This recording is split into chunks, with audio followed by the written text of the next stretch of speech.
सोनू निगम का एक गाना हो जाए गाइस। आई होप कि आप लोग को अच्छा लगेगा।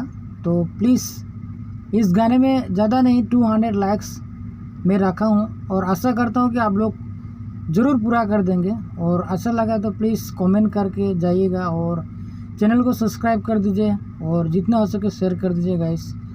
तो एक छोटा सा आलाप मैं लेना चाहूँगा।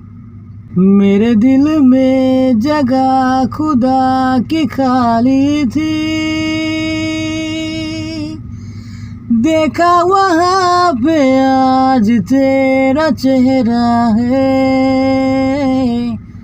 मैं भटकता हुआ सा एक बादल हूँ जो तेरे आसमां पे आके ठहरा है।